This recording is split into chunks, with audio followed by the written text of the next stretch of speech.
You know what I will say? Because I know I've been out the last couple of days. The more I've been thinking about the Demon injury, I actually, I don't want this to sound like I just all of a sudden like lost value in what Demon brings, because he's a 1,000-yard rusher. He's incredible. He's really good running back, top 10, wherever you want to put him. But I actually am confident that with Jameer still, and then if they throw in like Craig Reynolds, maybe we'll get to see some Jamar, maybe some Vaki, that they can kind of substitute his production. Like I don't think missing Monty isn't nearly as a big deal as missing guys on the defensive side of the ball, which I'm curious what AG does. But I'm not up in arms freaking out about the Monty thing. Now he'll come back, which is huge. You want him back for the Super Bowl, like short yardage situations. But I think for like short yardage situations, I think Craig Reynolds is going to be just fine. I do. I think Craig's a bigger guy. He can kind of work in those short yardage situations, and you still have the best O-line in the league, which we're going to get to that in a couple of minutes here, because I have some clips of Ben talking about the run game. Of course, him talking about his potential head coaching opportunities he may take in the future. But I think Craig can fill in that role pretty solid. I'm not going to lie. I don't know if that sounds crazy or not, but for the short time here, I'm not worried. I think Jameer is more than he's ready to be RB1. And Craig, I think in short yardage situations and at times he can make a couple plays. I've seen him catch balls out of the backfield as well. Like I don't think Craig is a slouch. So I'm not as upset about the Demont, not to like discredit what he is as a player. Obviously you're downgrading, but it's not as nearly as big as the defensive injuries. Like I think too, like with Craig, like we saw Craig, I brought up the stats a couple of days ago of Craig, like he's had 40, 50-yard games where he's averaged 5 yards a carry because of the offensive line. Like it essentially, like I'm not saying it has anything to, like I think Demont's one of the top 10 back in the league, top 15 when he's healthy. But like you saw that, like when you have an offensive line the way you do, like remember Jamal Williams here in Detroit. And then you saw him when he goes to the Saints, like just nothing.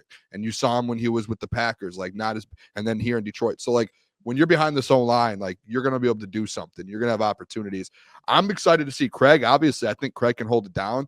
The names that have been getting thrown around, like Vaki's going to get opportunities. Like he's going to get touches. If Demont's not good the next 3 weeks, Vaki will get touches over the next 3 weeks. And I think he's going to, like, he's a guy who's taken advantage of a ton of opportunities, just like in his football career, even when he was at Utah.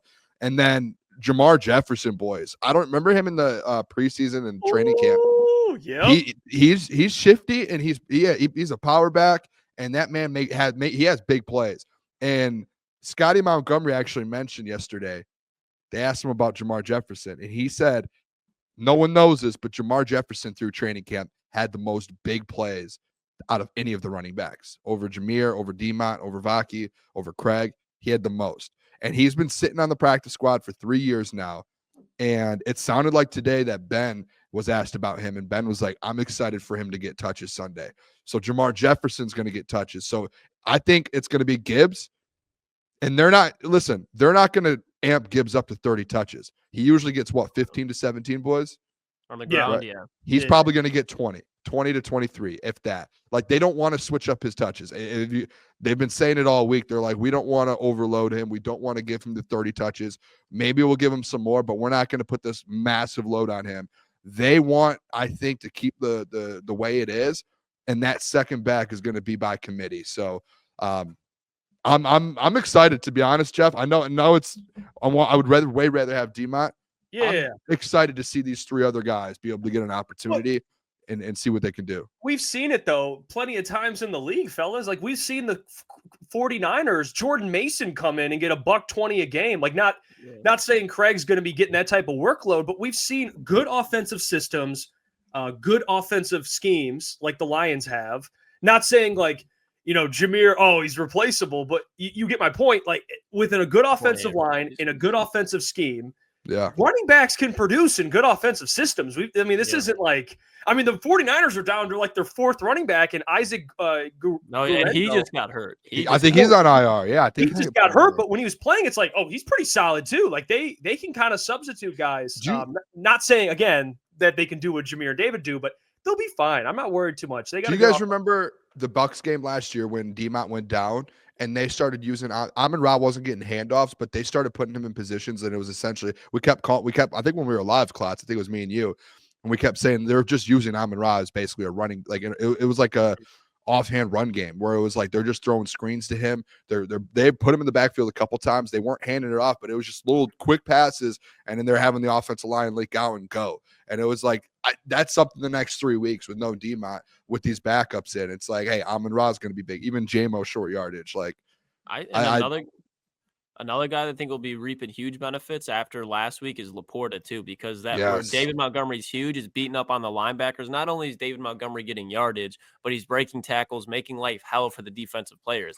Amon-Ra can do that. Sure, JMO can from time to time with his speed, but if you want to talk about physicality and breaking down that front seven, Sam Laporta can easily do that. And he's got the playmaking ability after he breaks contact. We all remember his rookie season, the plays he was making in Seattle, and it was basically the one drive was Sam Laporta, and he's just breaking tackle after tackle. And seeing him getting 7 catches for 100+ yards, I fully agree with you, Boone, like with the Amon-Ra stuff, because he's just the extension of the run game. We see all the time where he'll just be lined up in the backfield to get a matchup with the linebacker. I think we're going to see a lot of that of just Ben scheming mismatches. A lot of what Joe Brady did to the Lions last week, where it's the second play of the game and Ty Johnson's in the game. You're like, why the fuck is Ty Johnson in the game? And you see him, he's running that little angle route because it's just purely the matchup. We're going to see a lot of that from Ben Johnson this week. Even with guys like Vaki, I bet, and Jamar Jefferson. Like, he's just going to find a way. Jameer's now on the slot, and you got Craig Reynolds back there, because where Craig Reynolds is going to get a lot of time too is in pass blocking. Because I think they're going to put Jameer out in the slot too, get screens to him, to the exact point you were just saying, Boone. So I think a lot of these guys in that slot and the kind of the more physical players will be getting a lot more looks. Hey, what's going on there? It's Jeff Iafrate. Appreciate you for finishing the video. You can check out one of the videos here suggested, or show support by commenting, liking, and subscribing. And buy your merchandise, FisherCTSports.com.